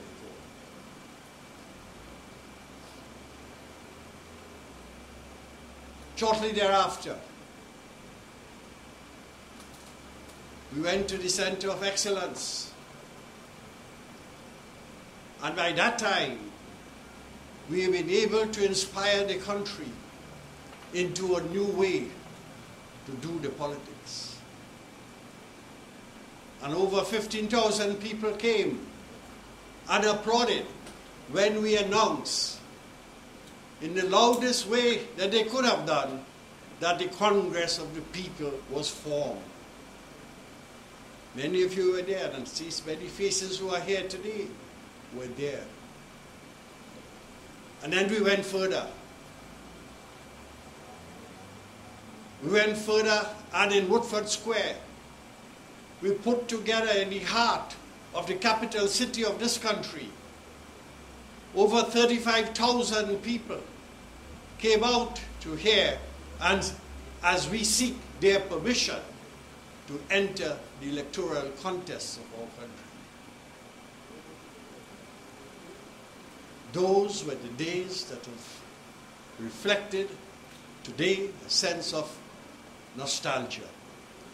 But those are the days that happened because of the toil and the hard work, the sacrifices and the perspiration of thousands of people in this country, from all walks of life, from all parts of the nation, of all ages, of all groups, searching for something that will unite them together. Politics, we said, must unite people. Politics must never divide. So today you are here recognizing the energy and the expectations that that movement created. The rest you know. And the rest you know because we were able, because of the strength of our conviction and the trust of the people in our search, to work with our partners, all our partners, the United National Congress, the Movement for Social Justice, the National Joint Action Committee, the Tobago Organization of the People Party, we brought them together in a cohesive whole and signed the Faizabad Declaration, leading up eventually to the biggest political meeting that this country has ever seen when we launched our candidates in 2010. I'm reminding us of that time because I want to tell you what is the power of an idea that is true, an idea that is pure, and an idea that is based on the nobility of politics. Many thought it would never have happened. I was with my colleagues, some who are not here, always knew that an idea is going to create change. But we know now that the road to politics is a tortuous one. The road to walking a journey of change could even be a dangerous one.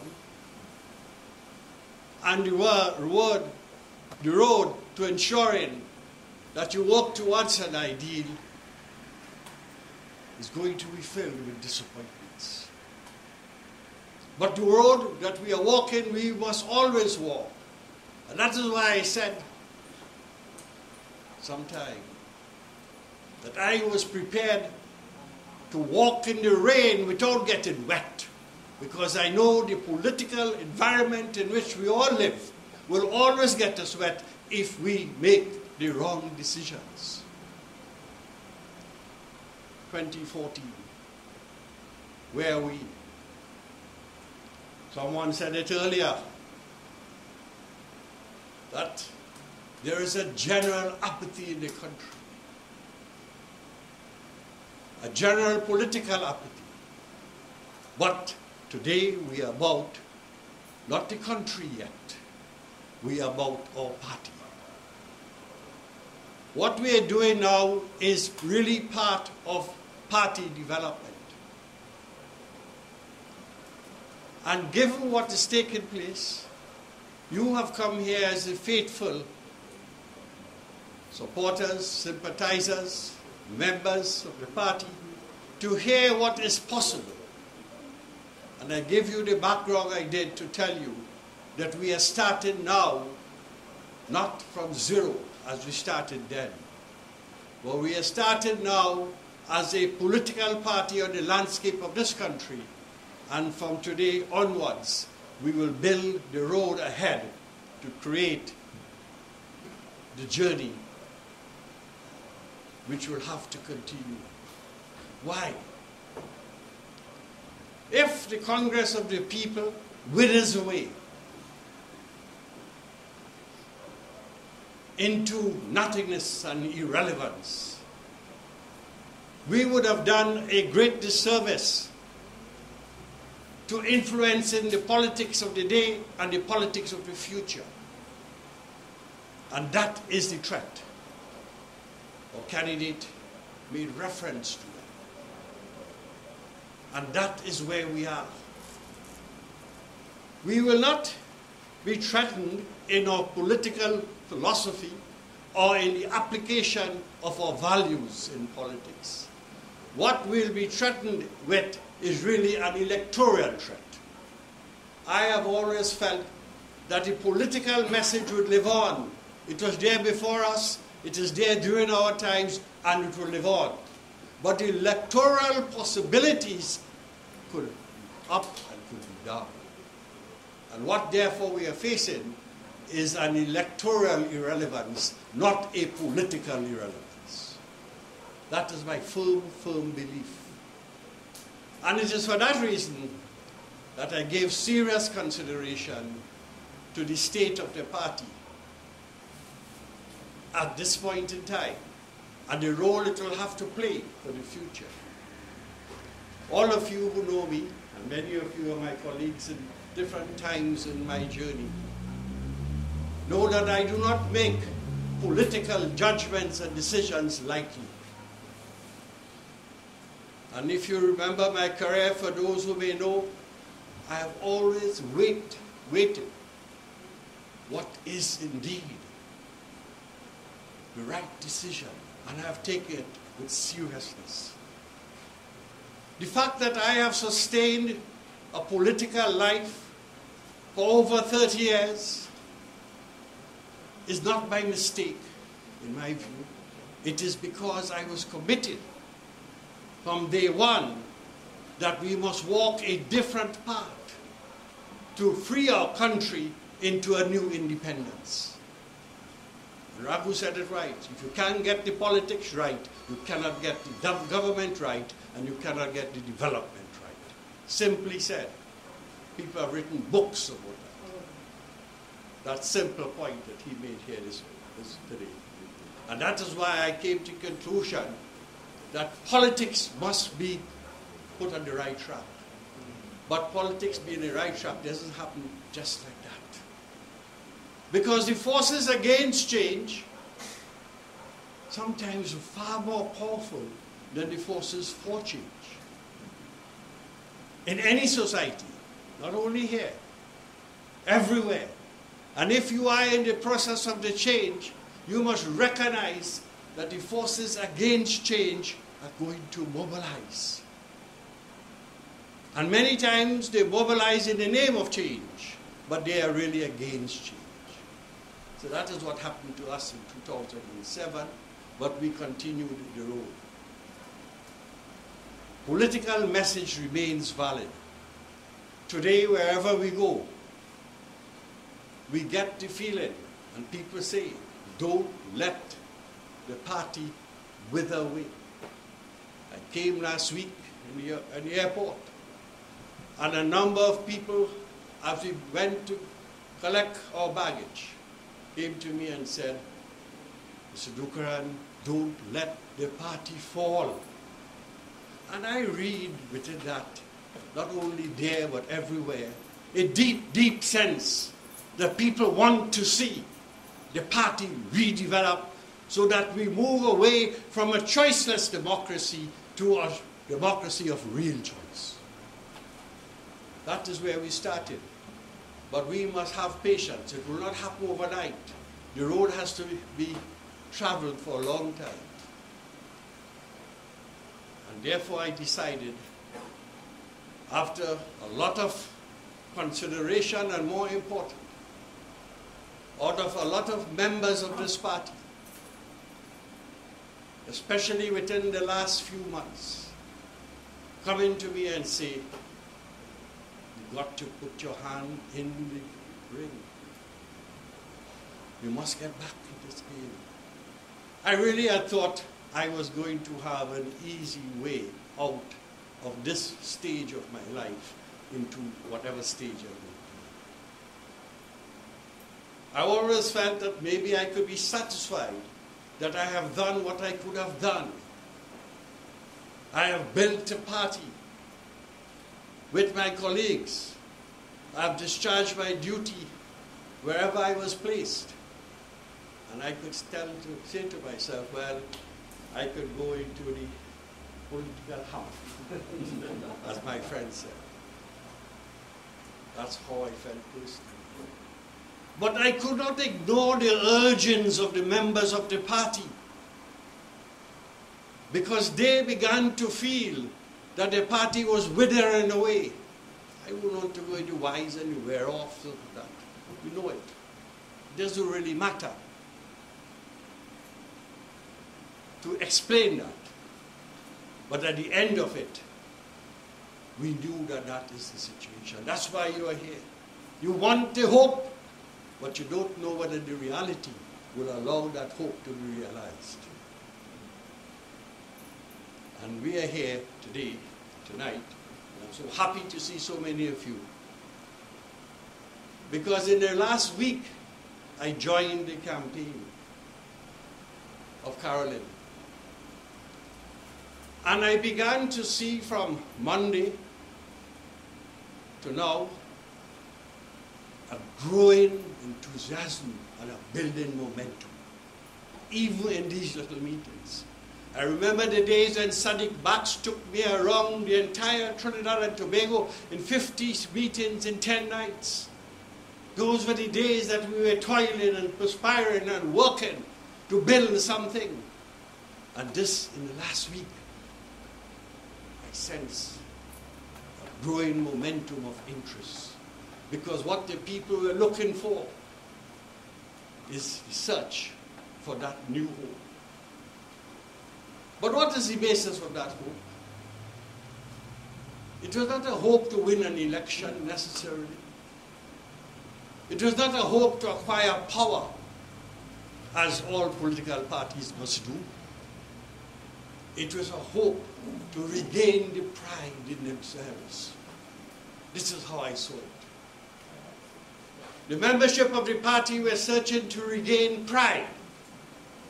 And it is therefore the need to have a political vehicle that will offer them the opportunity to have that pride. Many of us continue to walk this country, and someone said it here tonight. I believe it was Kevin. People who did not support us respected the Congress of the People. And many of us walk with our white shirts, with pride. Many times they say that they're imprisoned by their past loyalties, but they're happy and they're proud. And this election is to create an opportunity to start the restoration of this party and create that pride. Carolyn Seepersad-Bachan, in my view, after a lot of contemplation, has acceded to the exhortations of many of us, including myself. Because when I saw what was happening, I said, if the choice is that you will go into oblivion, or you will create and build upon what is existing, we need to get a symbol of someone who we know has been involved for a long time. I think by now you know her credentials. Apart from the fact that she was once a lecturer in the Faculty of Engineering at the University of the West Indies, she held many other public offices. I think it is fair to say, and no one will comment negatively on the point, that Carolyn Seepersad-Bachan has demonstrated the fitness to take political office in Trinidad and Tobago. And to me, that is the best safeguard, especially when many people have put their own reputation at risk with respect to the concept of fitness to hold political office. And that is the anchor of strength. Before I came here today, my good friend Ishan brought to my attention an international journal which was published in June 2014. It was called Dynamics. The journal is an international journal supporting international development around the world. And in it is an entire article published by your prospective leader, now candidate, or new political leader, Carolyn Seepersad-Bachan, in this article. Her credentials have gone beyond the borders of Trinidad and Tobago. And this, I think we must recognize as we move forward. So the candidate we have put forth have the credentials based on everything. The discharge of her duty as Minister of Energy, where she negotiated with the energy companies with this toughness when she was able to create a sense of confidence in the economy. We are indeed in a very stable economic environment compared to the one we had in 2010. Carolyn Seepersad-Bachan, in her 2 years or less as Energy Minister, worked with me as Finance Minister in order to set the foundations for this stability in Trinidad and Tobago. what I liked about this article more than the picture and the story about Carolyn is the title, the subtitle of the article, Bridging the Gap. Bridging the Gap. And then I suddenly realized as I was driving down to this meeting that that essentially is what the role of the new political leader is going to be. Bridging the gap. Bridging the gap among parties. Bridging the gap within parties. Bridging the gap between the new voters and bridging the gap between the older voters. Strange enough, that to me is what the discharge of your duty will have to be guided by. And that's the second reason that I decided I will come back and offer myself to build this party again. The first is that I did not, and I could not see it, wither away, and our toils and our sweat and our perspiration will simply evaporate as a party. Because if you don't have a party, you don't have a political voice. Remember that. Or if you want to have a political voice, you go to the other parties, there's nothing wrong with that. That's your choice. But if you want to have a political voice which you can walk around and feel a sense of pride about, you must have a party. Not that the party is the end of everything. We are not in the game that we are going to be COP until we're dead. That's not the philosophy of this kind of party. But you must have a party in a democracy. And that is why we continue to do our work. Even recently, we produced another document. Every vote matters in the election, as a basis upon which there must be serious political and constitutional changes, but on the principle that every vote matters in the election. Sometimes people want to make sure that people are disenfranchised so that they alone can win the election. So the foundation and the reason for the party is to effect plans like this in that field and in every other field, which I will not go into at this point. Just to tell you that the purpose is much higher than simply an individual, or it is simply an election, or it is simply an occasion. Many people, especially some commentators, seem to think that politics is about gladiators fighting. They look at the gladiator without understanding what is the content of the gladiators. Whether you could box right or whether you can box right, and these are the things.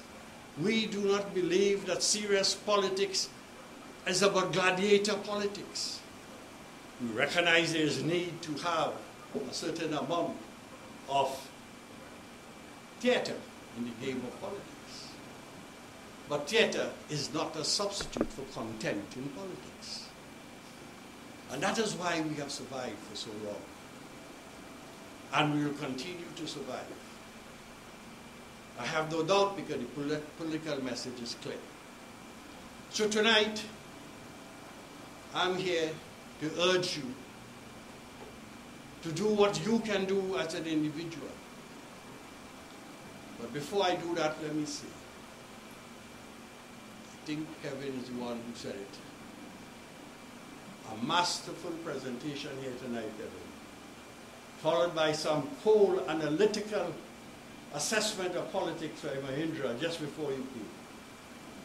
And our supporting actors did their part, as they can, or as they always do. But you said it, that in a sense what you are facing here, and you said it very well, is much more than a person. It's a movement that we have started. It's a movement that has come and begun to falter. And it's a movement that will create a political home for the thousands of new voters that this country will produce. We owe it a sense of responsibility to provide an opportunity for a political home for the new voters in Trinidad and Tobago. In the same way that each one of us would look back at our lives and say that our parents used to say that they want us to inherit something better than they themselves did. In the world of politics, it is our role to do that for the new generation. Because the new generation of voters are indeed disillusioned. You know that, I know that, you know the younger people. You've got to provide them with a political home. So although you yourself may not benefit from the resurgence of this party, you are sure that the next generation of voters will have a political vehicle to which they can then mold and shape as they would like to for the future of this country, because democracy in Trinidad and Tobago cannot succeed on the basis of the politics that have divided us in the past.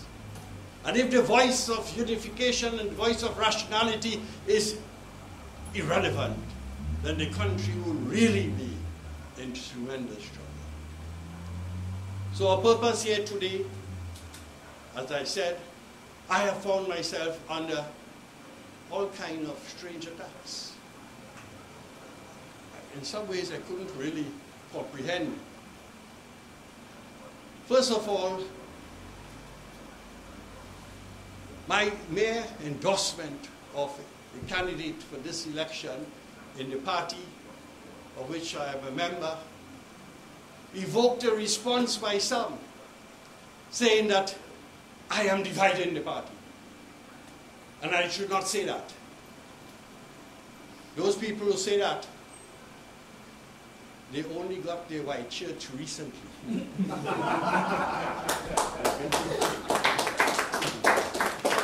And I dare them to come now and tell me, who was there from foundation stage, from the trench of this party, that freedom of my expression is an expression that belongs to me, and I shall not be silenced in this game of politics.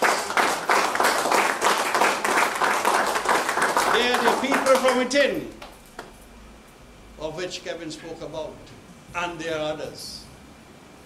And then others have come forward and say, yes, we can't say nothing about the man in the past, but we can say a lot about him, bad about him now, and they say what it is, well, I don't know. His style doesn't seem to be correct. But his style is not correct, but I have survived 5 elections in this country and 30 years of political activity without a blemish on my character and my political style. Isn't that the kind of thing we want for our nation and for our children and for the new voters? Isn't that what Dookeran Raghu was saying today from his heart? So my friends, this is where we are. I know the attack will continue. I don't have to respond one by one, because I said that is an attempt to create fear.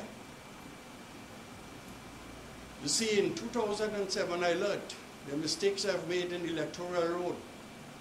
In 2007, when our opposition attempted to create fear, we did not have a response. And when they created fear, that fear was turned into doubt. And when people began to doubt that you were going to win the election, they decided to go back to their homes. That's what happened. So they're doing the same thing now.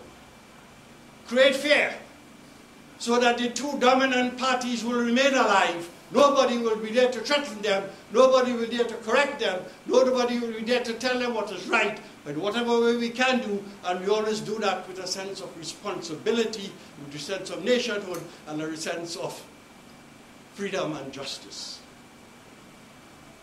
So the forces against change are now remobilizing to feel the symbol that will create and ignite the new energy and expectations. Carolyn Seepersad-Bachan does not have her term. And I said at the press conference, when I publicly endorsed her, which I did before through a press release, I had had my time. Prakash has had his say, and now it is Carolyn's turn to take her stand.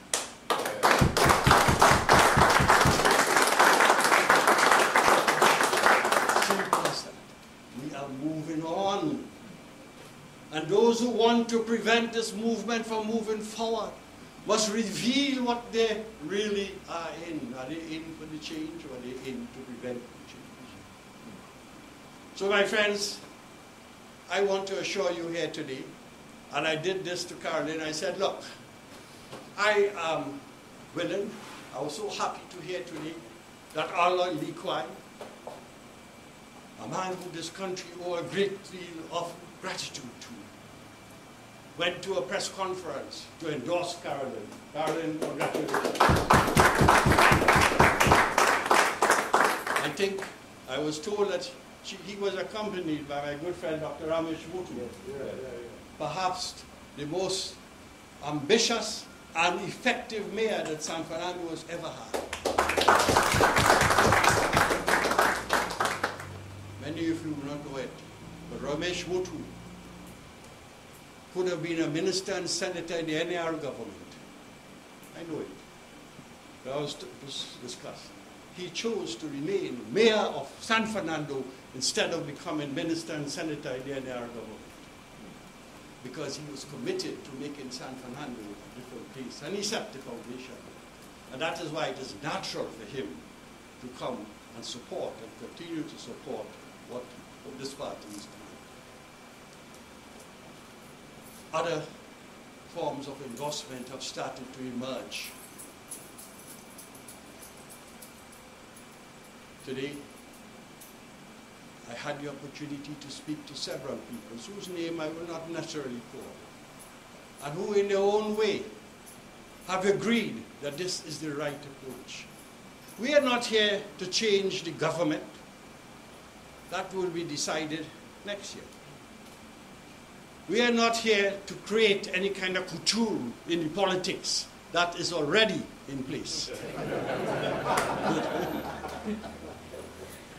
We are here to give to the country a choice. And we will use the choice that you will give us, because we seek your permission to do so, in a way that will always be consistent with the ideals that you yourself want and which the country wants. That's why we are here. And that's why I've come back. So as to give the opportunity another chance, and to give a political hope to the new voters of this country. That is the real reason. And that's why I say I do not make my political decisions lightly. I always think about what is the implications of it. And it's a great honor and a great sense of privilege I had when Carolyn decided being in the front line of politics is not an easy thing. We all know that. And agreeing to be in the front line in a situation where people are saying that you are no longer relevant, and now they are saying you want to divide, when you are the one who brought them together. Imagine we gave paternity to the partnership of this country. But I told her, don't be afraid. Don't let these distractors who have now joined the camp of no changers to dissuade you from the enthusiasm and the energy which you have. And tonight, when I listen to my friends here, all who spoke, I myself began to feel that maybe I should have taken on the job of trying to lead again. Because they gave me enthusiasm. They created a new sense of inspiration. They told me that what we are going to do here, we have a base now that is bigger than the last time, and we shall succeed. The few people who we have met over the last week have increased and increased and increased as it is doing here tonight. And I have no doubt that the momentum is going to increase in the next 3 days. And more of the people of the COP are going to discharge a civic duty to the party, and to the future, and to the new voters, and to Trinidad and Tobago in the politics of this century. Thank you very much. Because as he said earlier, if there is no political party, we cannot fulfill our political ambitions. And we thank him for coming back on board and not abandoning us. And he could have several reasons for abandoning us, but he chose as a diligent father, a committed, caring father, to seek after us and give us the encouragement and support. And tonight we want to really thank you, Mr. Dookeran, for that fresh commitment. Because we feel without that, in this political election that we have, internal election, I think our party would really have gone astray. I think this party will have just dissolved for some reason or the other. So we thank you very much. We first of all want to thank all the presenters tonight, including our Honorable Minister. And we would allow now a few minutes for you to ask questions and to the panel and comments and make comments, because we know that feedback is very, very important and interaction is very important. So we will allow a few. But perhaps in the few remaining hours we have, and the next debate coming up, to deal with the issue of proportional representation. I think a lot of the COP members that could help in terms of inspiring and giving more excitement, because they are very concerned that the future of the COP would rest a lot heavily on the success of the constitutional reform, and especially with proportional representation.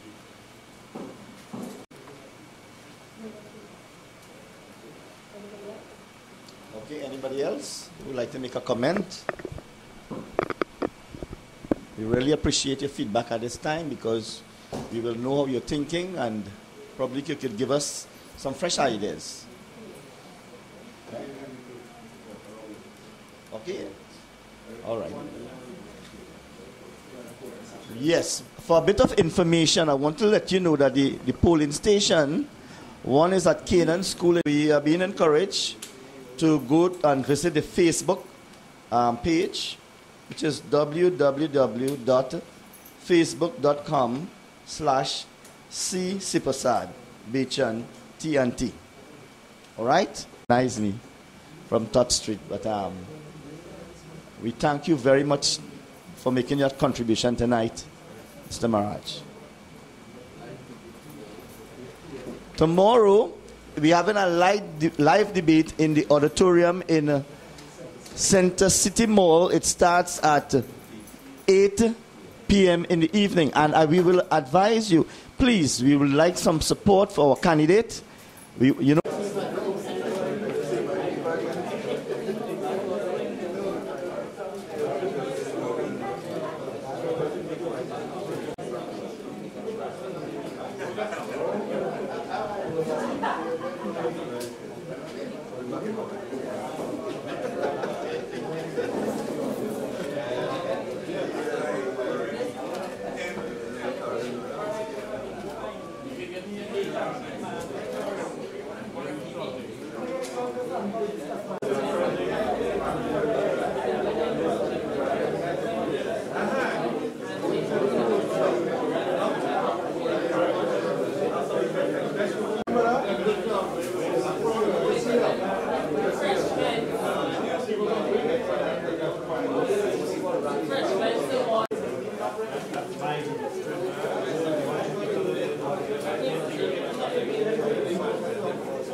Sorry.